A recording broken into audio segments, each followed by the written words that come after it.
Red టీవీలో మీ వ్యాపార ప్రకటనల కోసం ఈ నంబర్ని సంప్రదించండి. సార్ సౌభాగ్యమ్మ ఇప్పుడు వివేకానంద రెడ్డి 5వ వర్ధంతి సందర్భంగా ఈటీవీతో ఇంటర్వ్యూ ఇచ్చారు. అక్కడ ఏం మాట్లాడారు సార్? అలాగే జగన్ని ఓడించాలంటూ పిలుపునిచ్చారు. ఎందుకంటారు? ఆమె రాజకీయంలోకి వచ్చే అవకాశం ఏమైనా ఉందంటారా? వివేకానంద రెడ్డి చనిపోయి ఈ రోజుకు 5 ఏళ్ళు అయింది. 5వ వర్ధంతిది. సో ఈ 5 ఏళ్ల సందర్భంగా ఈనాడు ఈటీవీ జాయింట్గా వివేకానంద రెడ్డి భార్య సౌభాగ్యమ్మను ఒక సుదీర్ఘమైన ఇంటర్వ్యూ చేశారు. ఆ ఇంటర్వ్యూలో ఆమె చాలా విషయాలు మాట్లాడారు.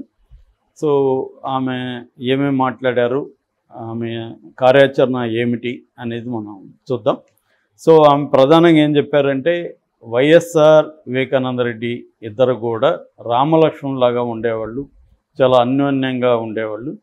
అంతకు ముందంతా కూడా పులివెందుల ఏరియాలో విపరీతంగా హత్యలు, అలజడులు, గందరగోళాలు జరిగేవి. అయితే వీళ్ళిద్దరూ బాగా యాక్టివ్గా ముందుకు వచ్చాక అవన్నీ పోయినాయి.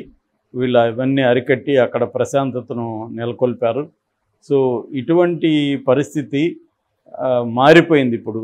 అంటే వైఎస్ఆర్ చనిపోయిన తర్వాత నేను జగన్ మంచిగా పరిపాలన అందిస్తాడు అనుకున్నాం. జగన్ రాజకీయాల్లోకి రావడం మంచిదని మేము అనుకున్నాం. ఆయన సీఎం కావాలని వివేకానంద రెడ్డి కూడా కళ్ళగన్నాడు.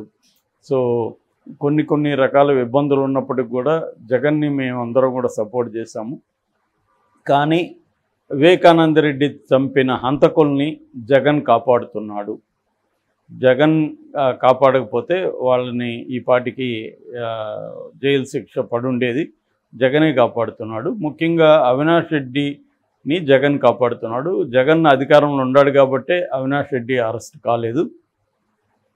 తర్వాత మేము యాక్చువల్గా ఇది మేము ముందు గ్రహించలేకపోయాం. చాలా ఆలస్యంగా అయింది. మేము జగన్ దగ్గరికి న్యాయం చేయమని వెళ్ళినప్పుడు సునీత ఆయన ఒక్కడే మమ్మల్ని కలవకుండా కొంతమందిని పెట్టుకొని వాళ్ళ సమక్షంలో మాతో మాట్లాడాడు. చివరికి ఎలా మాట్లాడారంటే, సునీతారెడ్డి హస్బెండే ఎందుకు చంపు ఉండకూడదు, మీకు మోటివ్ మీకు కూడా ఉంది కదా అన్న యాంగిల్లో మాట్లాడాడు. అది చూసి మాకు చాలా బాధ అయింది. ఇతనేంటి ఇలా మాట్లాడుతున్నాడు అనుకున్నాము.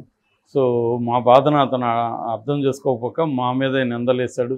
దాంతో మేము పోరాటం మొదలుపెట్టాం. యాక్చువల్గా జగన్ అధికారంలో లేనప్పుడేమో సిబిఐ ఎంక్వైరీ కావాలని డిమాండ్ చేశాడు. జగన్ అధికారంలోకి వచ్చినాక దాన్ని పక్కన పెట్టేశాడు.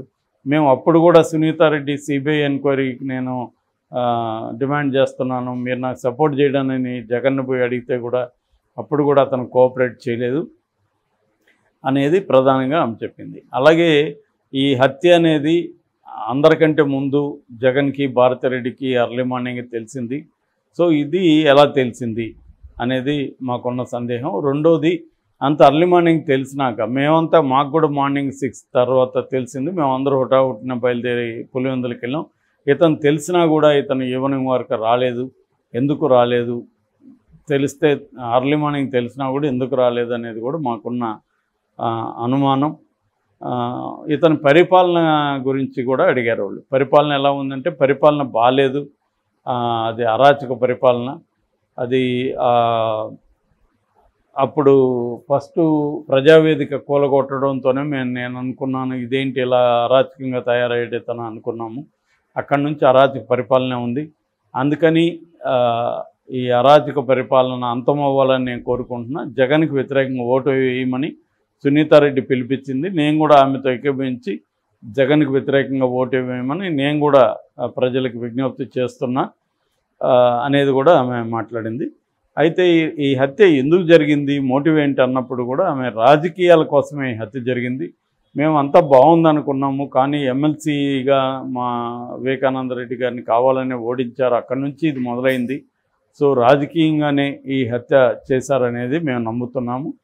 సో నా కూతురు ఎవరు లేకుండా ఒంటరిగా పోరాడుతుంటే నాకు చాలా బాధేస్తుంది. అయితే ఒక్కోసారి గర్వంగా కూడా అనిపడుతుంది. ఆమె అనేక ఇబ్బందులను ఎదురొడ్డి ఆమె పట్టుదలగా పోరాడుతుంది, తెగువ చూపిస్తుంది. ఆ రకంగా నాకు గర్వం కూడా ఉంది అనే విషయాల్ని ఆమె చెప్పింది. అట్లాగే రాజకీయాల్లోకి మీరు రాబోతున్నారా అని అడిగినప్పుడు తగిన సమయంలో నా రాజకీయ ప్రవేశాన్ని గురించి నేను మాట్లాడతాను అనేది కూడా ఆమె చెప్పింది. సో ఇది బేసిక్గా ఆమె చెప్పిన ఎసెన్స్.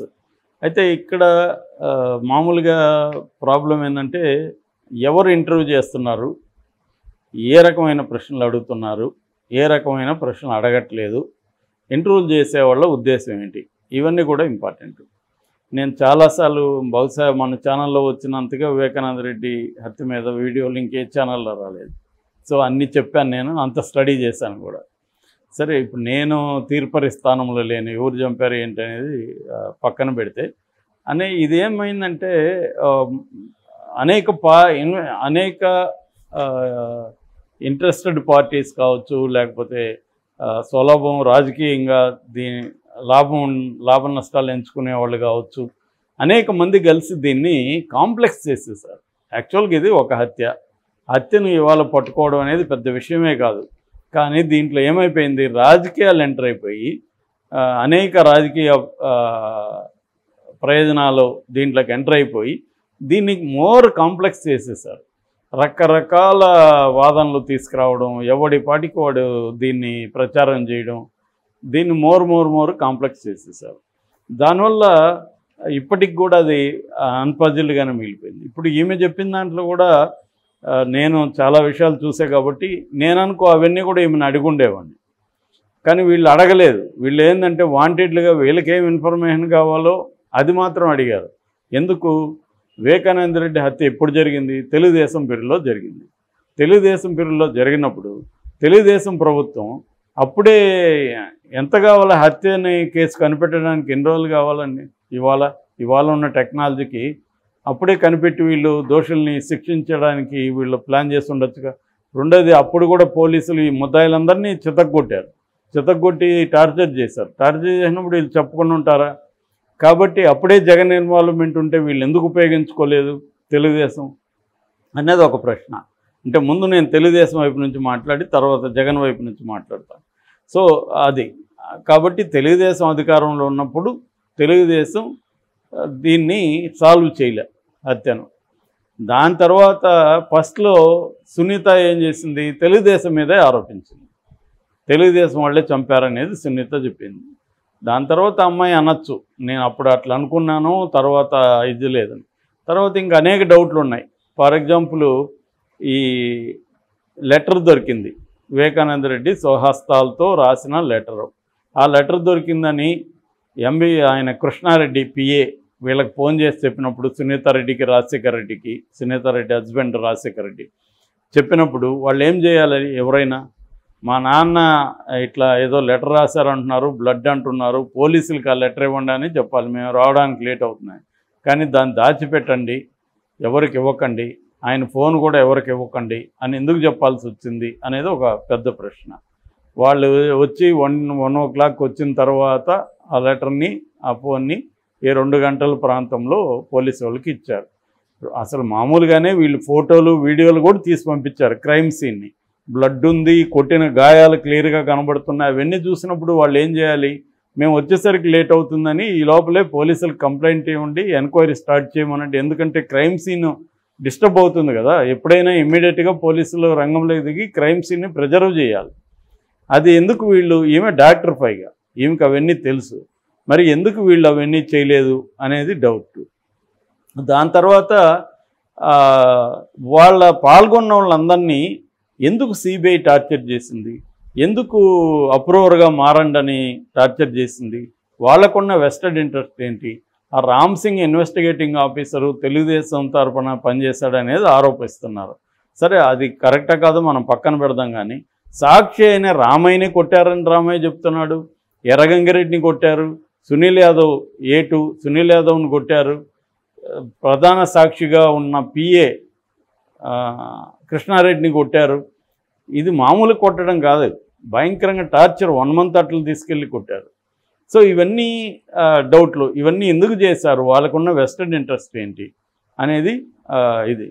ఇక జగన్ వైపు నుంచి చూసినప్పుడు జగన్ ఎందుకు ఏం చెప్పే దాంట్లో అది లాజికల్గా కరెక్టు.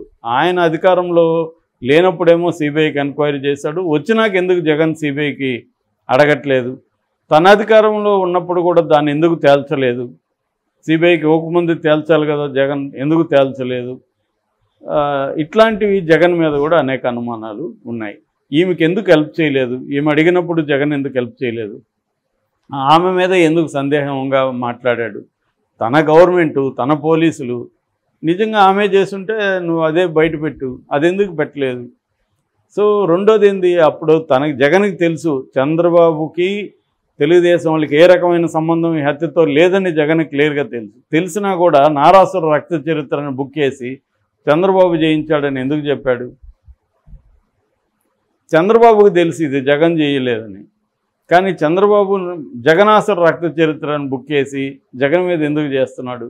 ఇప్పుడు ఈమెని అనేక ప్రశ్నలు అడగకుండా ఈమె మనకి ఏమేమి కావాలో అది మాత్రమే ఎందుకు వీళ్ళు చేస్తున్నారు ఈ మీడియా అంటే క్లియర్గా ఏంటంటే హత్య ఎవరు చేశారనేది కాసేపు పక్కన పెడితే ఈ హత్యను మనకు అనుకూలంగా ఎవరు ఎలా ఉపయోగించుకుందాం అనేది వైసీపీ చేస్తుంది, తెలుగుదేశం కూడా అదే పని చేస్తుంది.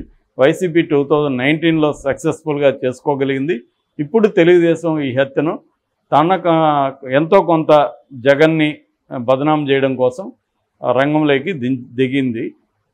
ఇప్పుడు అప్పట్లేమో సునీత వైసీపీకి ఉపయోగపడింది, ఇప్పుడు అదే సునీత తెలుగుదేశంకి ఉపయోగపడుతుంది, సునీత కానీ సౌభాగ్యమ్మ కానీ. సో రెండవది ఏంటంటే ముందు భార్య ఈమె, రెండో భార్య షమీము, కొడుకున్నాడు షహన్ షా, వాళ్ళ గురించి ఈమెను ఎందుకు అడగలేదు? వాళ్ళకి వీలునామా రాశారని చెప్తున్నారు. ఇప్పుడు నేను డౌట్లు అడిగేవి అన్నీ వీళ్ళకి కూడా తెలుసు, ఈ ఇంటర్వ్యూ చేసిన వాళ్ళకి. వీళ్ళు ఏవి ఆమెని డిస్టర్బింగ్ క్వశ్చన్స్ ఏవి వేయకుండా తమకేం కావాలో అది, జగన్ పరిపాలన బాగాలేదని అంటే చంద్రబాబు పరిపాలన బాగుందని ఏమంటుందా? రెండవది అవినాష్ రెడ్డిని సేవ్ చేస్తుండే జగన్ అని చెప్తుంది. సిబిఐ ఎవరండి? ఎవరి కింద పనిచేస్తుంది? జగన్ కింద పనిచేస్తుందా సిబిఐ? దీని మీద విచారణ జరిపే సిబిఐ. ఈ సిబిఐకి బాస్ ఎవరు? మోడీ కదా సేవ్ చేయాలి అవినాష్ రెడ్డిని. ఇప్పుడు మరి మోడీ చంద్రబాబుతో పొత్తు పెట్టుకున్నాడు కదా, మరి మోడీని మీరు ఎందుకు పోయి మోడీని కలవట్లేదు? సునీత రెడ్డి, సౌభాగ్యమ్మ, అరే భాయ్ నువ్వు మాకు ఇప్పుడు చంద్రబాబుని తీసుకెళ్ళి కలవండి, మోడీని, అమిత్ షాని కలవండి, మాకు న్యాయం చేయమని చెప్పండి, అవినాష్ రెడ్డి తప్పుంటే అరెస్ట్ చేయమనండి. ఇవన్నీ ఎందుకు చేయకుండా ఇప్పటికీ జగన్ మీద ఎందుకు మాట్లాడుతున్నారు? సిబిఐ అయితే జగన్ చేతుల్లో లేదు కదా.